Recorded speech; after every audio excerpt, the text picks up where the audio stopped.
If you're an FPS fan, chances are you know about Raven Software. They might not be as iconic as id or Valve, but Raven Software made a name for themselves through games like Hexen and Soldier of Fortune.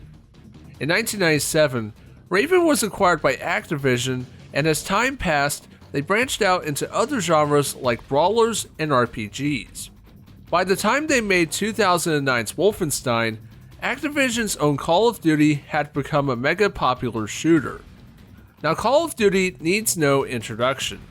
It's Activision's golden goose and makes them all the money. As the franchise grew, more and more of Activision studios were roped into helping milk the cow, including Raven Software. But right before Raven was sent to the cod farms, they made Singularity, a time-bending FPS. Singularity was a difficult project. It was in development for years before Activision gave Raven an ultimatum: finish the game in 10 months or it's canceled for good. While Singularity did well critically, commercially it was a flop. The last time I played it was 5 years ago, and when I decided to revisit Singularity for this video, I knew I couldn't do it alone, which is why I invited fellow YouTuber Deadforge. Hello everyone, I'm Deadforge, and I'm here to join our favorite gamer guy in discussing Singularity. I first played Singularity in late 2023 and beat the game over the course of a few days. It was a game I always wanted to try out, as a fan of Raven Software and the FPS genre of course. I always remembered seeing it on the shelf at GameStop, but never quite got around to buying it. But when I finally did, well, I was quite surprised by what it offered, especially given the troubled development it went through. 1945, the Soviet Union continues to expand in both military might and political influence. Soviet Russia holds a commanding position in the future destiny of the world. But it was the United States that held the secret to atomic power. US intelligence discovers an unusual energy emanating from Katorga 12, an abandoned research facility off the coast of Russia. A small squad led by Captain Nathaniel Renko is sent to check it out. Everything seems normal until an EMP surge causes their helicopter to crash.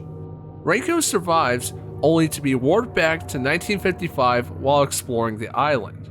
He saves a man from death, but this helpful act has dire consequences as the man, Nikolai Demichev, becomes ruler of the world. After being thrown back to the present, Renko and his buddy Devlin are captured. Devlin is executed, but before Renko endures the same fate, he's saved by the resistance group Mir 12. Renko works with Mir 12 to undo his mistake. So you see, the timeline has been altered, but it can be corrected, and the Singularity is the key. Time travel is a tricky subject.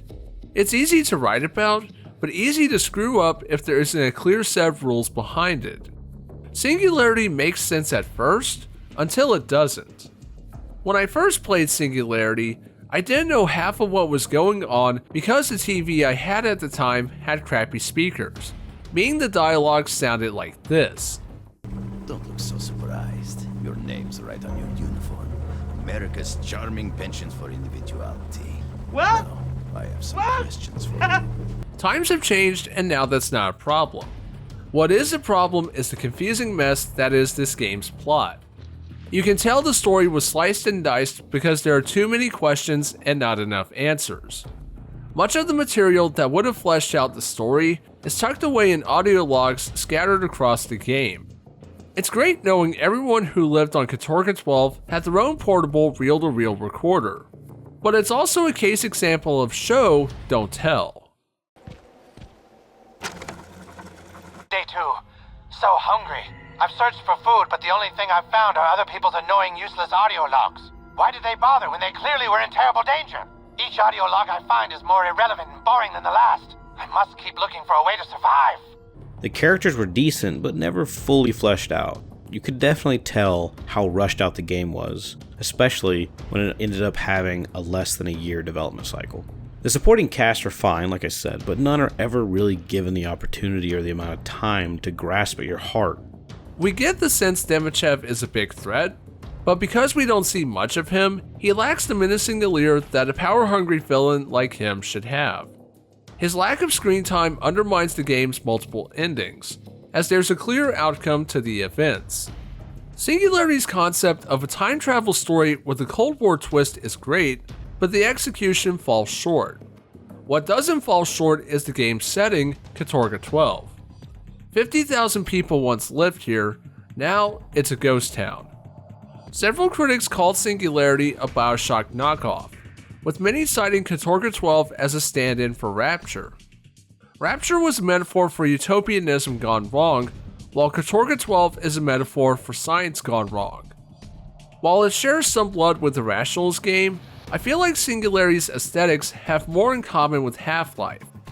The industrial science setting and even some of the sound effects remind me of Half-Life 2, especially with the Singularity skybeam that's looming in the distance for most of the game. Either way, Katorga 12 is the saving grace of this muddled mess of a story.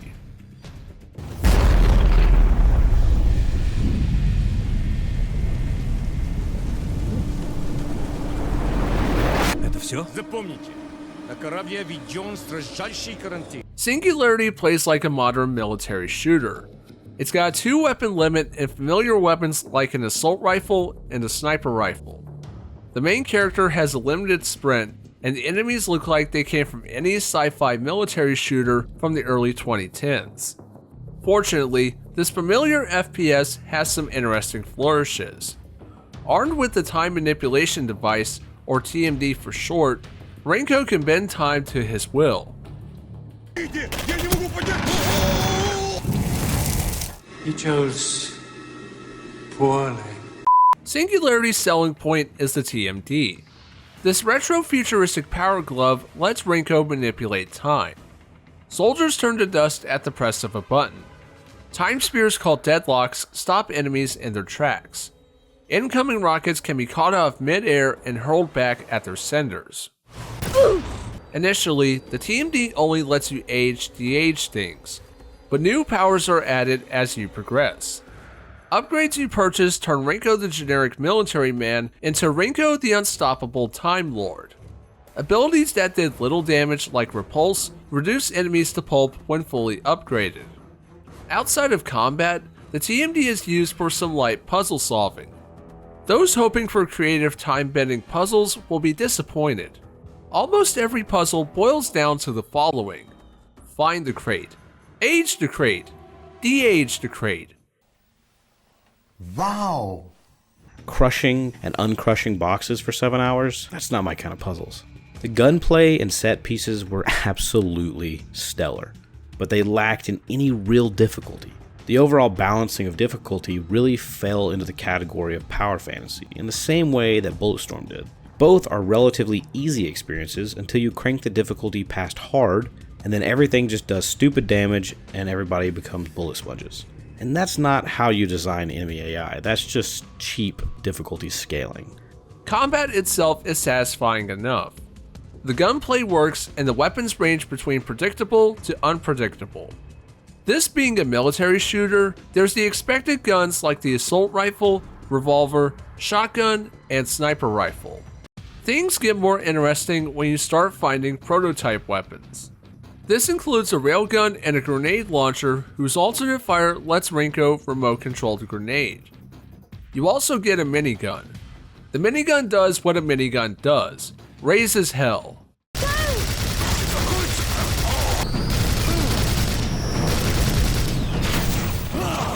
The Seeker is no ordinary sniper rifle, as each shot can be directly controlled, making the player a sniper elite. It's the only gun you can't keep in your inventory, which makes sense given its OP nature.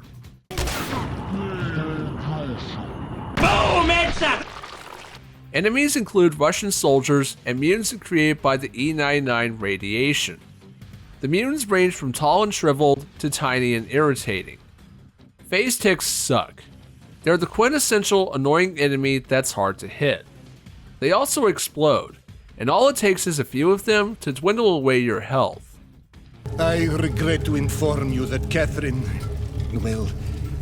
I tried to stop her at the dock, but she wouldn't listen to me. Singularity's levels are linear, though some have branching paths that lead to goodies and other secrets. Because the game is set on Katorga 12, you'll spend the campaign navigating dilapidated buildings and sewers. The overall visual and auditory presentation is mostly rock solid. The opening few moments are like a Bioshock or Atomic Heart-like experience, but then it just slowly strips away the facade that they used to trick publishers into allowing them to actually finish the game. Because after that point, it is no longer that. It just turns into a mostly by-the-numbers run-and-gun shooter with a special ability gimmick. While being fun, becomes quite tedious by the end. Singularity is a cakewalk. Katorga 12 might be an abandoned science town, but it's rather well stocked. I was drowning in resources by the halfway point, and if you regularly search lockers and crates, you'll be in good shape. On the one hand, I don't mind how Singularity indulges on the power fantasy. For example, the final TMD upgrade and the ensuing scene where Renko mows down the opposition like they're nothing but grass. On the other hand, I would have preferred if the difficulty was better balanced, or if they had at least taken away the TMD for a level or two. Here's the thing, Singularity isn't bad, but it's predictable.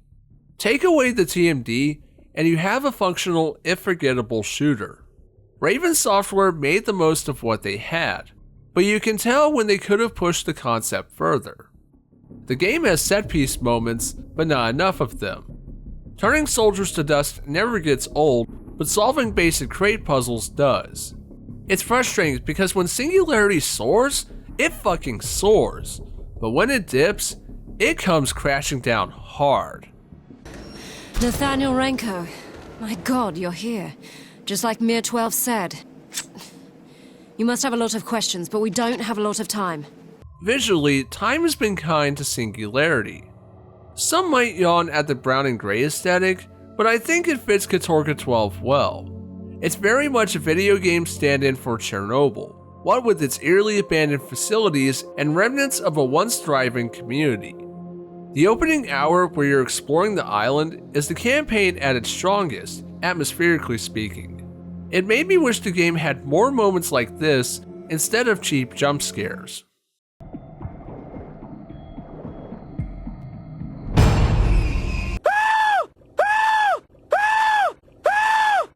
The past levels you jump into look stunning, almost as if they could have been ripped out of Wolfenstein: The New Order or something. But the present day levels look like muddy, brown shit plastered all over everything with that rain filter all over it. It's so Unreal 3 brown. I don't know why they chose that, because there's so many games that have a similar brown aesthetic that looks so much better in the same engine, and they made it look as unappealing as possible. And if that's what they were going for, they nailed it 100%. The voice acting is nothing spectacular. Since this is an FPS from 2010, half of the cast is voiced by Nolan North and Steve Bloom, with the former voicing Renko's buddy and the latter voicing the villain. There is no time to waste. We must get to the reactor immediately.